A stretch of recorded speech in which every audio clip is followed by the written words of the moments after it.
Section 3. You will hear two psychology students called Lisa and Greg discussing a project they have to do. First, you have some time to look at questions 21 to 27.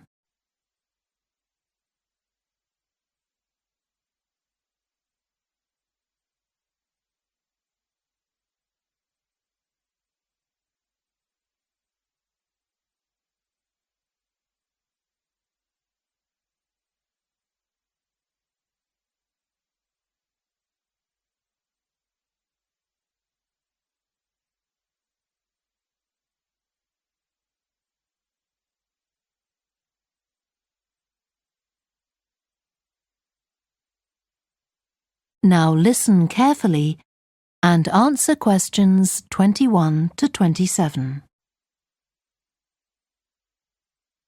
OK, Greg, so I finally managed to read the article you mentioned, the one about the study on gender in physics. About the study of college students done by Akira Miyake and his team.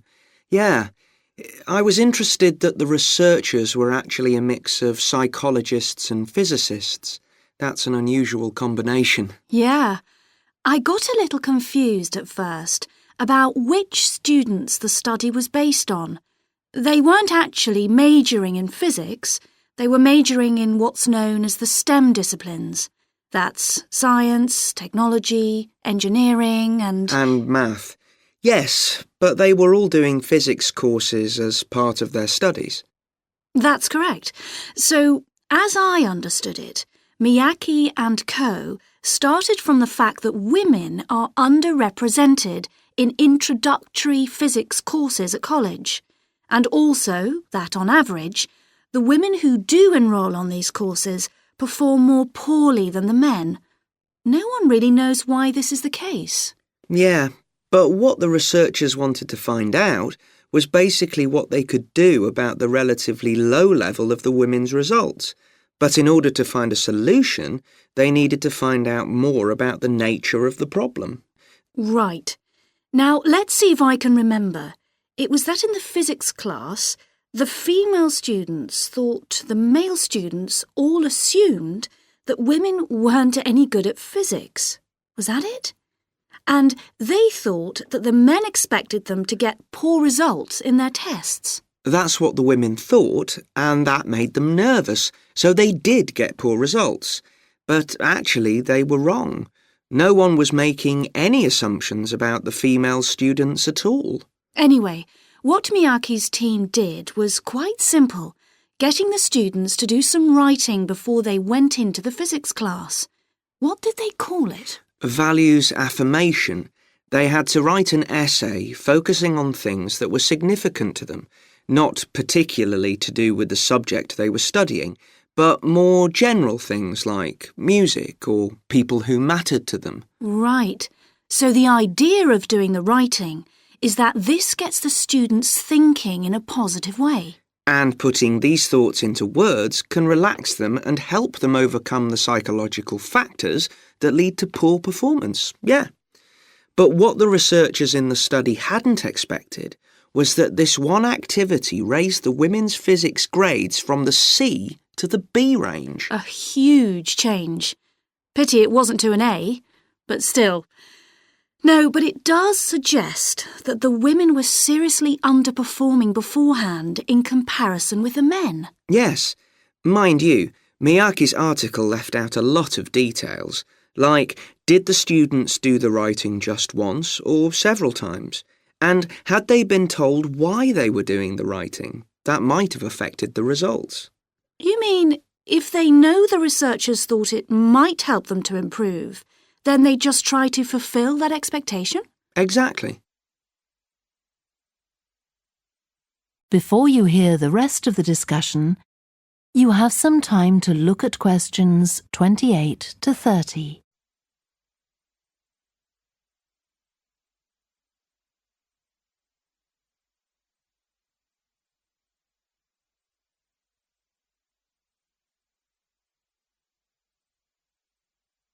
Now listen and answer questions 28 to 30. So anyway, I thought for our project we could do a similar study, but investigate whether it really was the writing activity that had that result. OK, so we could ask them to do a writing task about something completely different, something more factual, like a general knowledge topic. Maybe, or we could have half the students doing a writing task and half doing something else, like an oral task. Or even half do the same writing task as in the original research and half do a factual writing task. Then we'd see if it really is the topic that made the difference or something else. That's it. Good. So, at our meeting with the supervisor on Monday, we can tell him we've decided on our project. We should have our aims ready by then. I suppose we need to read the original study. The article's just a summary. And there was another article I read by Smolinski. It was about her research on how women and men perform in mixed teams in class, compared with single-sex teams and on their own. Let me guess, the women were better at teamwork. That's what I expected. But actually, the men and the women got the same results, whether they were working in teams or on their own. But I guess it's not that relevant to us. What worries me, anyway, is how we're going to get everything done in the time. We'll be okay now we know what we're doing. Though I'm not clear how we assess whether the students in our experiment actually make any progress or not. No, we may need some advice on that. The main thing's to make sure we have the right size sample, not too big or too small. That shouldn't be difficult. Right, what do we need to do next? We could have a look at the timetable for the science classes, or perhaps we should just make an appointment to see one of the science professors. That'd be better. Great. And we could even get to observe one of the classes. What for? Well, OK, maybe let's just go with your idea. Right, well, I think that's everything for now. That is the end of section 3. You now have half a minute to check your answers.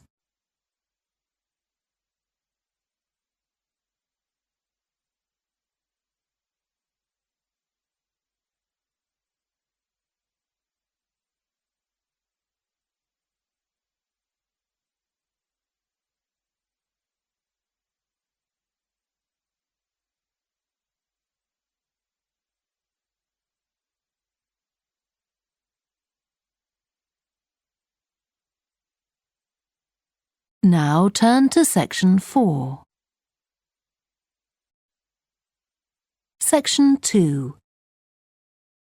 You will hear a woman who works in a theatre talking to 2 new staff members on their first day of work.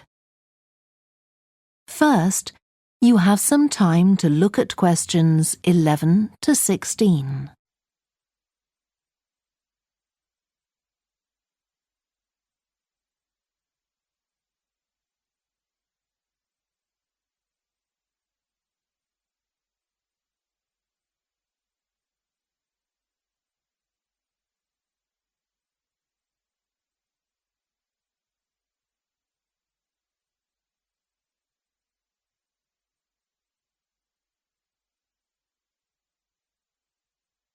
Now listen carefully and answer questions 11 to 16. Hi, great to see you. I'm Jodie, and I'll be looking after both of you for the first month you're working here at the Amersham Theatre. I'll tell you something about the theatre now, then take you to meet 2 of the other staff. It's an old building, and it's been modernised several times. In fact, as you can see, we're carrying out a major refurbishment at the moment. The interior has just been repainted, and we're about to start on the exterior of the building. That'll be a big job.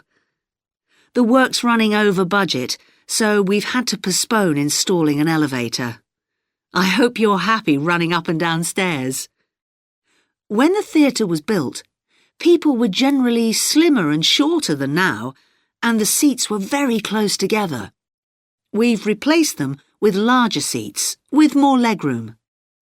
This means fewer seats in total, but we've taken the opportunity to install seats that can easily be moved to create different acting spaces. We've also turned a few storerooms over to other purposes, like using them for meetings. We try hard to involve members of the public in the theatre. One way is by organising backstage tours, so people can be shown round the building and learn how a theatre operates. These are proving very popular. What we're finding is that people want to have lunch or a cup of coffee while they're here. So we're looking into the possibility of opening a cafe in due course. We have a bookshop which specialises in books about drama, and that attracts plenty of customers.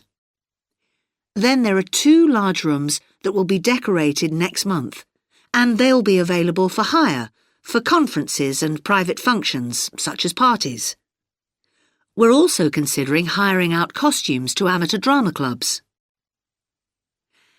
Now I want to tell you about our workshops. We recently started a programme of workshops that anyone can join. Eventually, we intend to run courses in acting, but we're waiting until we've got the right people in place as trainers. That's proving more difficult than we'd expected. There's a big demand to learn about the technical side of putting on a production, and our lighting workshop has already started with great success. We're going to start one on sound next month. A number of people have inquired about workshops on makeup, and that's something we're considering for the future. A surprise success is the workshop on making puppets. We happen to have someone working here who does it as a hobby, and she offered to run a workshop. It was so popular, we're now running them every month. Before you hear the rest of the talk, you have some time to look at questions 17 to 20.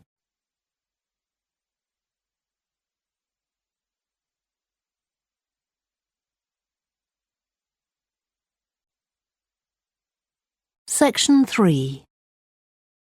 You will hear 2 biology students called Helen and Colin talking about the report they are writing on their recent field trip to a seaside area called Rocky Bay. First, you have some time to look at questions 21 to 26.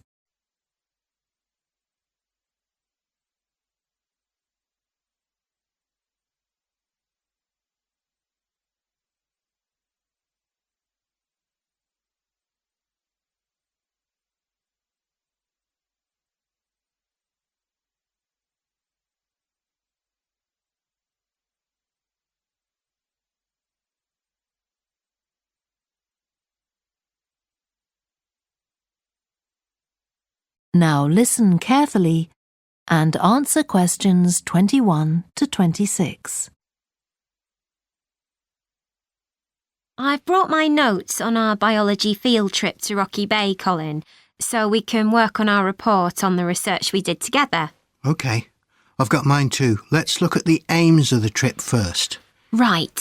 What did you have? I just put something about getting experience of the different sorts of procedures used on a field trip.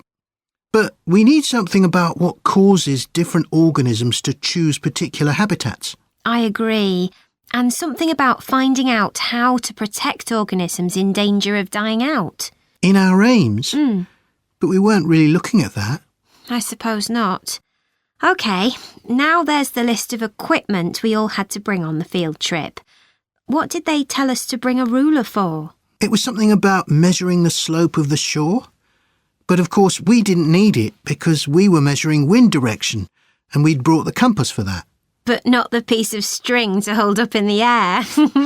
Didn't Mr. Blake make a fuss about us leaving that behind? Yeah, he does go on. Anyway, it was easy to get one from another of the students. Now, the next section's the procedure. I sent you the draft of that. Yeah, It was clear, but I don't think we need all these details of what time we left and what time we got back and how we divided up the different research tasks. OK, I'll look at that again. Then we have to describe our method of investigation in detail.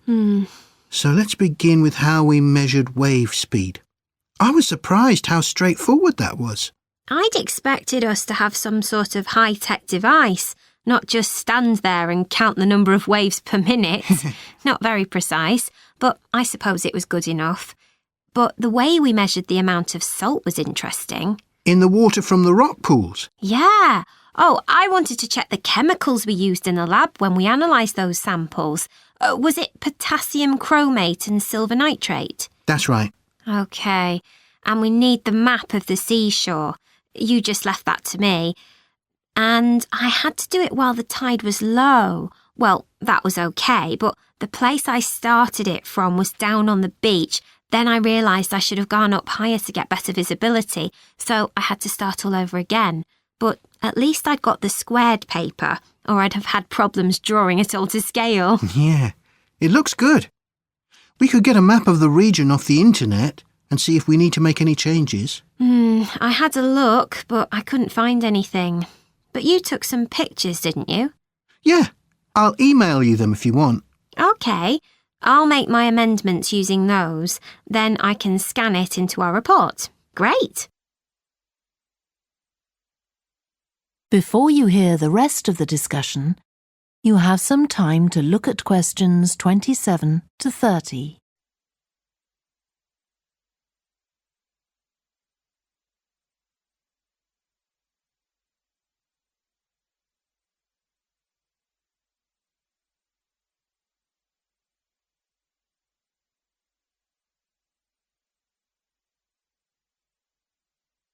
Now listen and answer questions 27 to 30.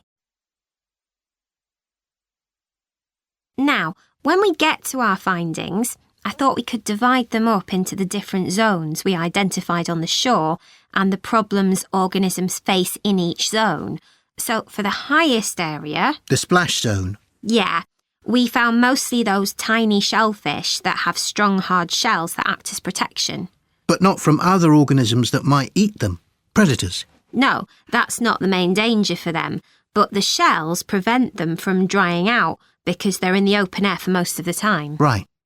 And since they're exposed, they need to be able to find some sort of shelter or cover themselves up so they don't get too hot. Then in the middle and lower zones nearer the sea, we need to discuss the effects of wave action. Yes, and how organisms develop structures to prevent themselves from being swept away or even destroyed by being smashed against the rocks. I haven't done anything on the geological changes. I don't know what to put for that. No, we weren't concentrating on that. Maybe we need to find some websites. Good idea. I've got the lecture notes from Mr. Blake's geology course, but they're too general. But we could ask him which books on our reading list might be most helpful. Right. OK. Now, I did a draft of the section of sources of possible error in our research, but I don't know if you agree. For example, the size of the sample and whether it's big enough to make any general conclusions from. But I thought actually we did have quite a big sample. We did. And our general method of observation seemed quite reliable. But we might not be all that accurate as far as the actual numbers go. Yeah, we might have missed some organisms, if they were hiding under a rock, for example. I wasn't sure about the way we described their habitats. I decided it was probably OK. Yeah, and the descriptions we gave of the smaller organisms, they weren't very detailed, but they were adequate in this context. I'm not sure we identified all the species correctly, though. OK. We'd better mention that. Now, how are we going to... That is the end of section 3. You now have half a minute to check your answers.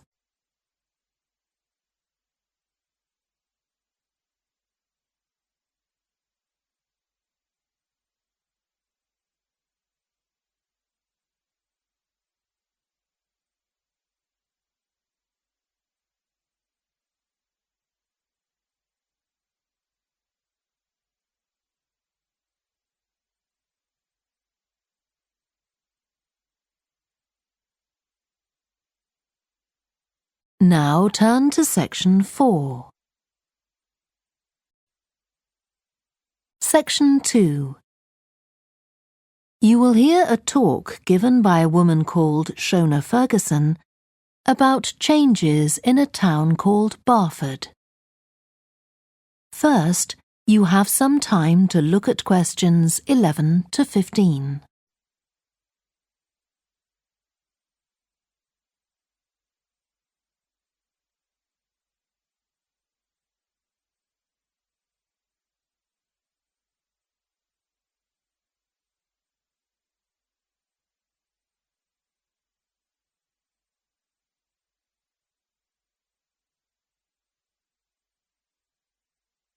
Now listen carefully and answer questions 11 to 15. First of all, let me thank you all for coming to this public meeting to discuss the future of our town. Our first speaker is Shona Ferguson from Barford Town Council. Shona. Thank you. First, I'll briefly give you some background information. Then I'll be asking you for your comments on developments in the town. Well, as you don't need me to tell you, Barford has changed a great deal in the last 50 years. These are some of the main changes. 50 years ago, buses linked virtually every part of the town and the neighbouring towns and villages. Most people used them frequently, but not now, because the bus companies concentrate on just the routes that attract most passengers. So parts of the town are no longer served by buses. Even replacing old, uncomfortable buses with smart new ones has had little impact on passenger numbers. It's sometimes said that bus fares are too high, but in relation to average incomes, fares are not much higher than they were 50 years ago. Changes in the road network are affecting the town. The centre was recently closed to traffic on a trial basis, making it much safer for pedestrians. The impact of this is being measured.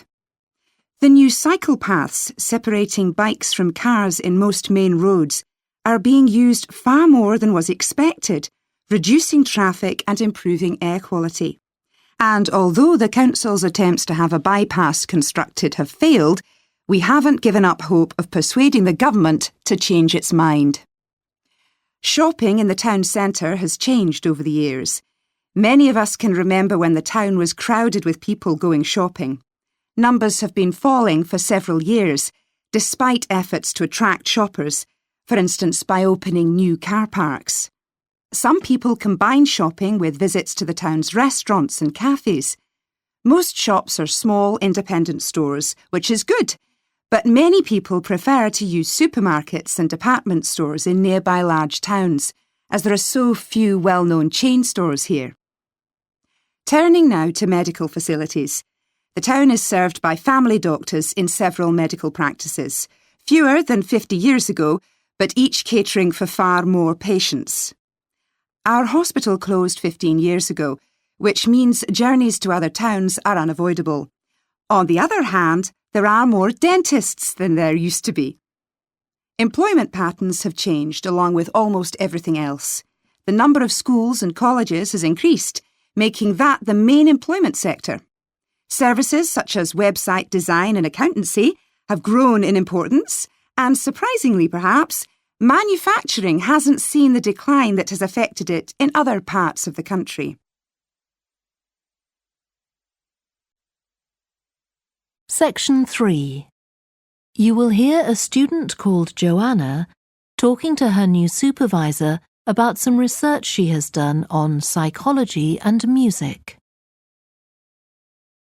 First, you have some time to look at questions 21 to 26.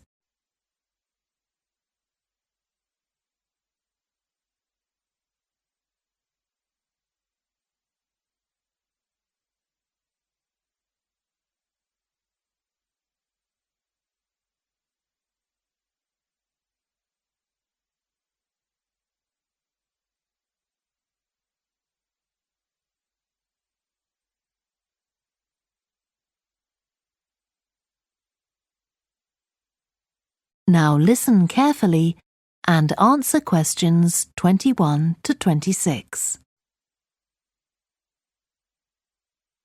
Hi, Joanna. Good to meet you.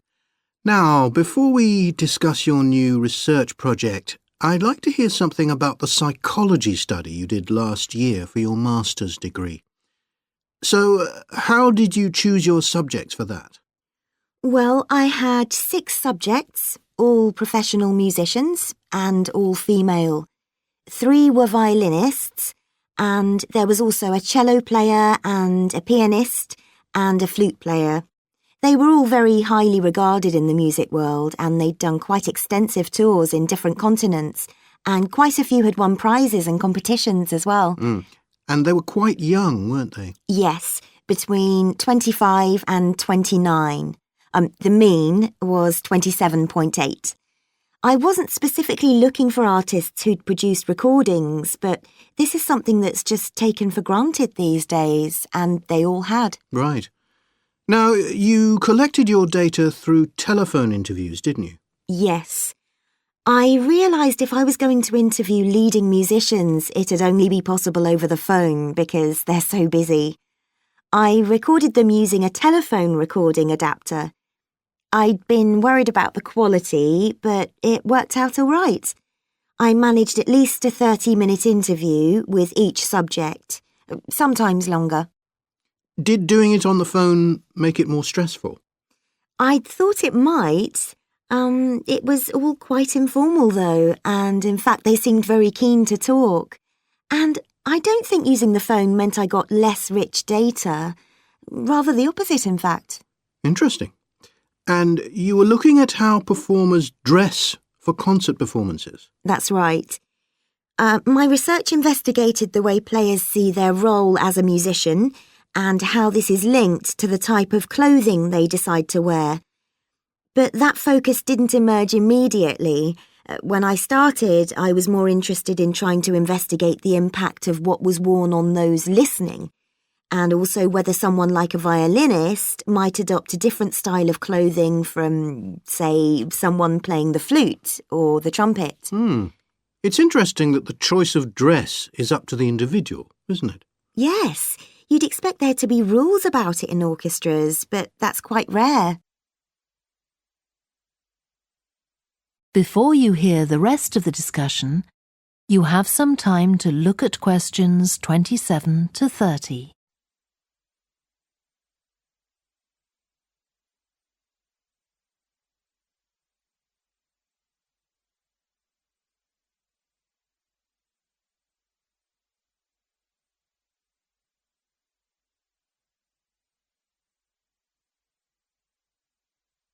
Now listen and answer questions 27 to 30.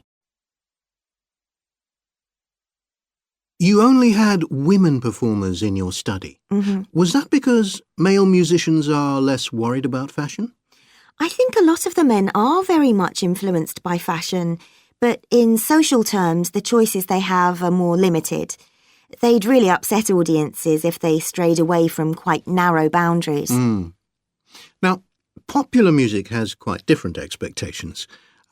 Did you read Mike Frost's article about the dress of women performers in popular music? No. Well, he points out that a lot of female singers and musicians in popular music tend to dress down in performances and wear less feminine clothes, like jeans instead of skirts.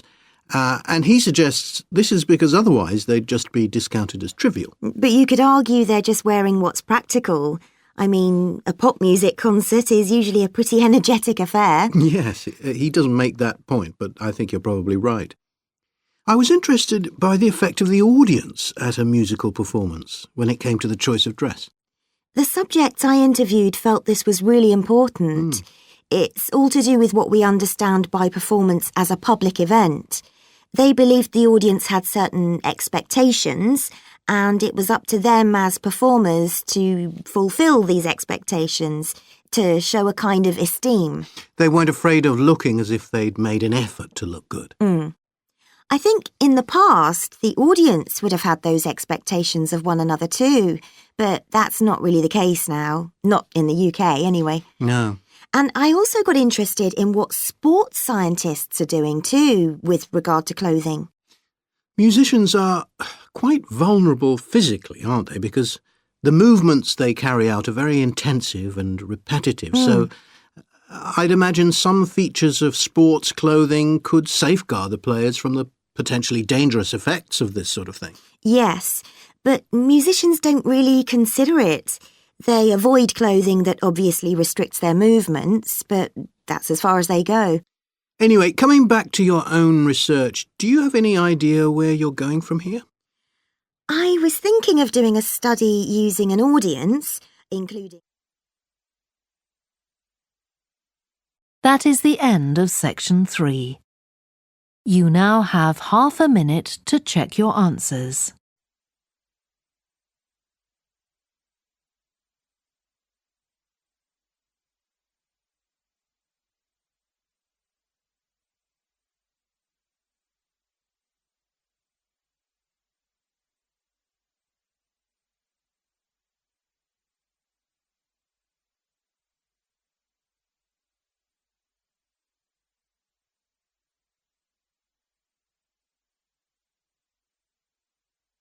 Now turn to section 4. Section 2. You will hear a restaurant manager talking to a small group of new staff who are starting work as kitchen assistants in a restaurant. First, you have some time to look at questions 11 to 16.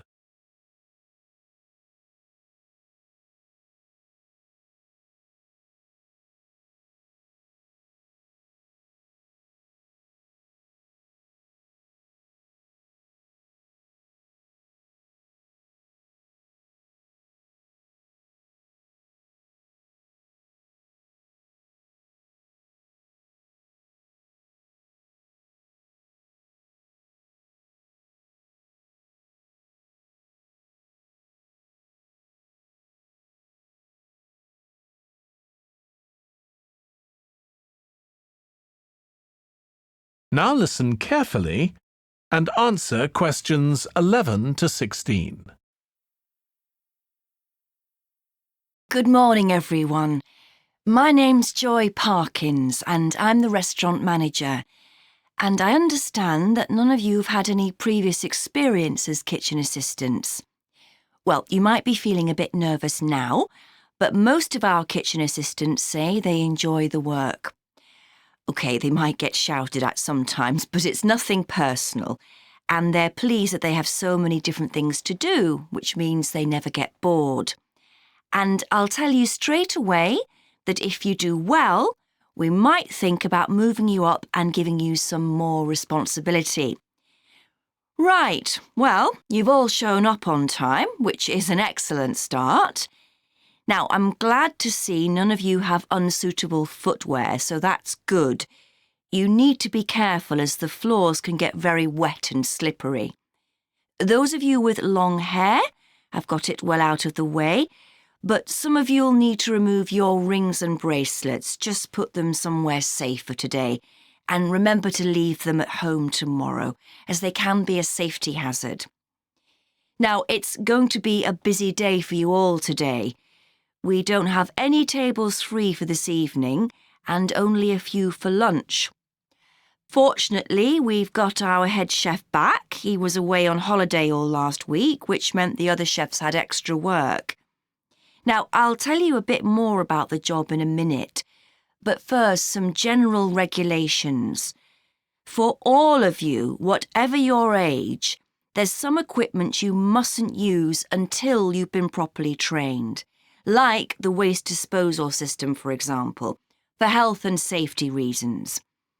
Then I think there are 2 of you here who are under 18. That's Emma and Jake, isn't it? Right, so for you 2, the meat slicer is out of bounds. And of course, none of you are allowed to use the electric mixer until you've been shown how it works. Now, you may have heard that this can be a stressful job, and I have to say that can be true. You'll be working an 8-hour day for the first week, though you'll have the chance to do overtime after that as well if you want to. But however long the hours are, you'll get a break in the middle. What you will find is that you're on your feet all day long, lifting and carrying. So, if you're not fit now, you soon will be. You'll find you don't have much chance to take it easy. When someone tells you to do something, you need to do it straight away. But at least we do have a very efficient air conditioning system compared with some kitchens. Before you hear the rest of the talk, you have some time to look at questions 17 to 20.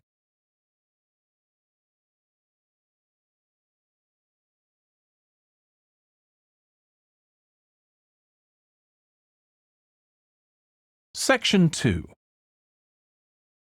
You will hear a man talking to a group of people about a tour of theatres in the city of Munich in Germany that he has arranged for them. First, you have some time to look at questions 11 to 15.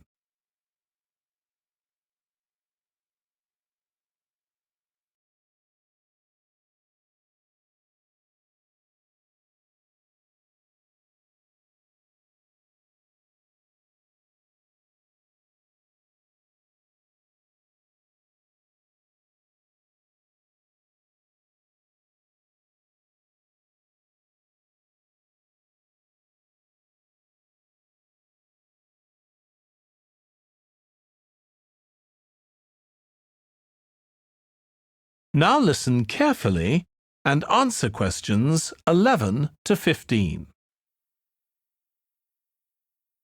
Right. I've now almost succeeded in finalising plans for our tour, so I'll bring you up to date with what I know. As you know, we're flying first to Munich on Monday the 4th. The flight is at 11:30. So it's too early to have lunch at the airport.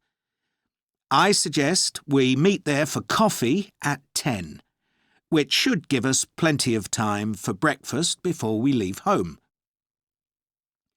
When we arrive in Munich, we'll be met at the airport by Klaus Bauer. Klaus works for a tour operator, and he'll look after us for the time we'll be in Germany. He's already liaised with the managers of the theatres we're going to visit, and he's also arranged for an officer of the National Theatre in Munich to show us round the theatre one afternoon during our stay.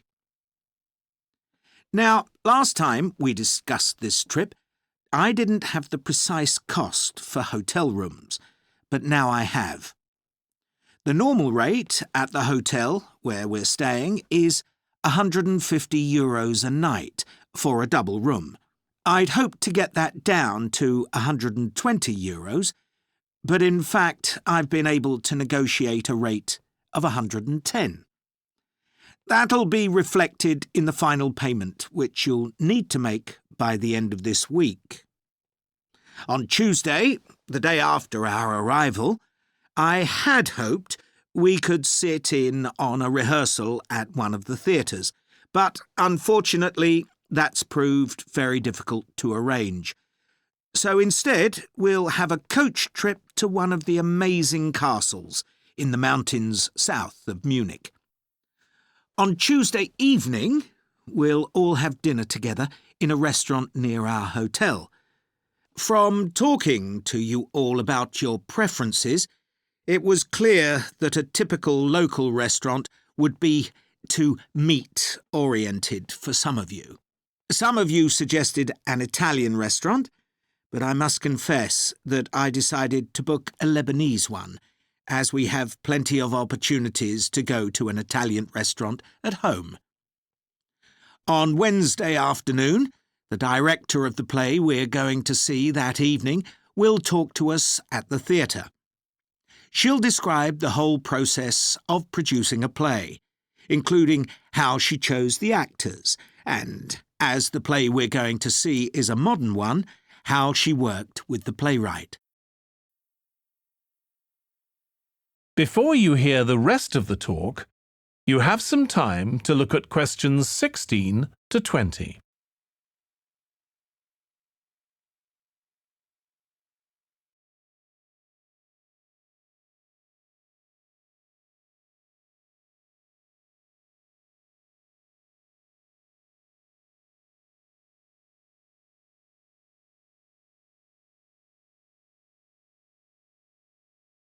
Section 3. You will hear James, who is in the Scandinavian Studies department at his university, talking to his tutor, Beth. First, you have some time to look at questions 21 to 25.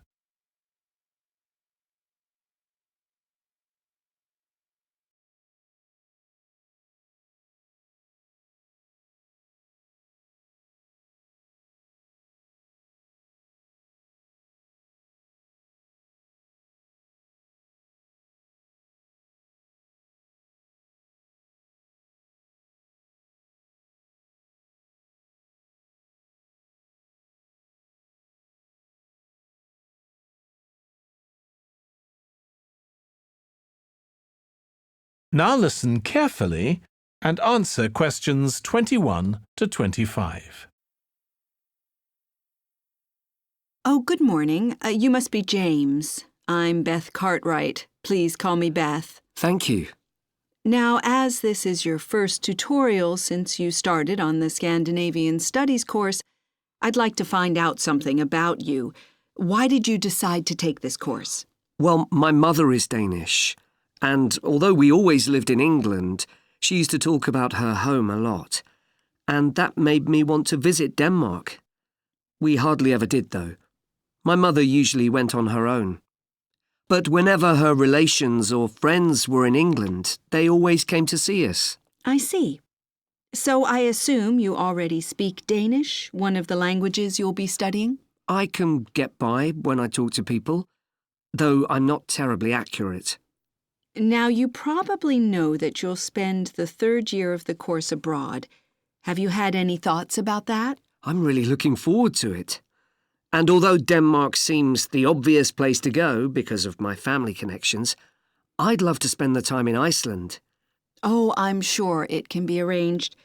Do you have any plans for when you graduate? A lot of students go on to take a master's degree. I think the 4 years of the undergraduate course will be enough for me. I'm interested in journalism, and I quite like the idea of moving to Scandinavia and writing for magazines. I'd find that more creative than translating, which I suppose most graduates do. Okay. Now, how are you finding the courses you're taking this term, James? Well, I'm really enjoying the one on Swedish cinema. That'll continue next term.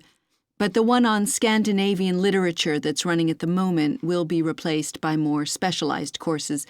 Oh, and by the way, if you're interested in watching Danish television programs, there's going to be a course on that the term after next. That sounds good. Have you started thinking about the literature paper that you have to write in the next few weeks? Yes, my first choice would be to do something on the Icelandic sagas. The trouble with that is that a lot of people choose that topic, and it can be difficult to get hold of the books you'll need. Why not leave that for another time? Right. You might find modern novels or 19th century playwrights interesting. I've read or seen several plays in translation, so that would be a good idea. Fine. I'll put you down for that topic. Right. So what would you advise me to aim at in the paper? First, I suggest you avoid taking one writer and going into a great deal of detail. That approach certainly has its place, but I think you first need to get an understanding of the literature in the context of the society in which it was produced, who it was written for, how it was published, and so on. I also think that's more fruitful than placing it within the history of the genre. Okay, that sounds reasonable. Before you hear the rest of the discussion, you have some time to look at questions 26 to 30.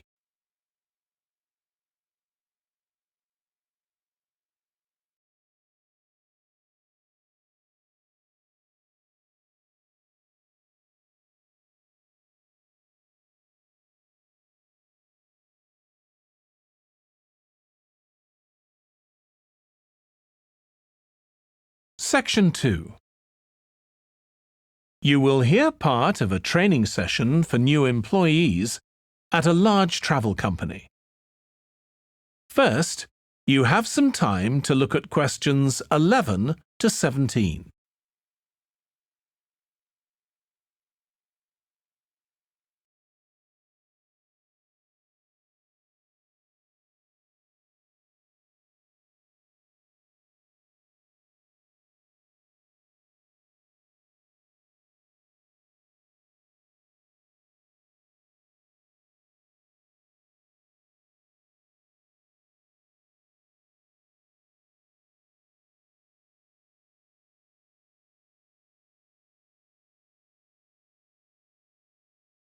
Now listen carefully and answer questions 11 to 17. In this session in your training day, we're going to look at some of the more specialized holidays we offer at BC Travel. Now, the travel business is very competitive, and it's important to be aware of how the market's changing and developing. In terms of age groups, the over 65s are an important market, and one that's increasing steadily year on year. The fewest holidays are taken by the 31 to 42-year-olds, and that figure shows no sign of rising. The biggest market at present is still the youngest group, the 16 to 30s, but this group's also seen the biggest drop over the last few years, whereas there's a noticeable growth in the number of holidays taken by the 55 to 64-year-olds. As far as the 43 to 54-year-olds are concerned, bookings there are steady, but I have to say we haven't seen the increase we expected. One trend we're noticing with nearly all age groups is the growing popularity of holidays in which clients do some kind of specialized activity. I'm not talking here about adventure holidays where clients take part in high-risk activities like whitewater rafting just for the thrill of it. Activity holidays usually involve rather less high-risk sports or things like art and music. They're not necessarily cheaper than ordinary holidays, often the opposite in fact, but they do often take place outside the main tourist centers, which gives an opportunity for clients to find out more about the local people and customs. And many say this is one of the most positive features of these holidays. Of course, they offer the chance to develop a new skill or talent, but clients often say that more than this, it's the chance to create lasting relationships with other like-minded people. That's the main draw. Let me give you some examples of BC travel activity holidays. Our painting holidays take place in 4 different centers in France and Italy, and they're very popular with clients of all abilities from beginners onwards. We've got an excellent team of artists to lead the classes. Some of them have been with us from the start, and 5 additional ones will be joining us this year so that we can offer a greater number of classes in each center. As far as cooking holidays are concerned, I know a lot of agents offer holidays where clients cook recipes related to one particular country, usually the one they're staying in, but we focus on dishes from a great many different ones. Apart from that, you'll find the usual emphasis on good quality organic ingredients. That's more or less a given nowadays, and there are generally some meat-free recipes included. Our photography holidays take place in a wide range of countries from Iceland to Vietnam, and clients have the opportunity to see some stunning scenery. Groups are small, no more than 8, so clients can have one-on-one tuition during the holiday, and excursions are arranged with fully trained guides. At the end of each holiday, an exhibition is held of the photographs taken so that clients can see one another's work and receive valuable feedback from the tutor. Section 2. You will hear a podcast about an area called the Sheep Market in a New Zealand city. First, you have some time to look at questions 11 to 14.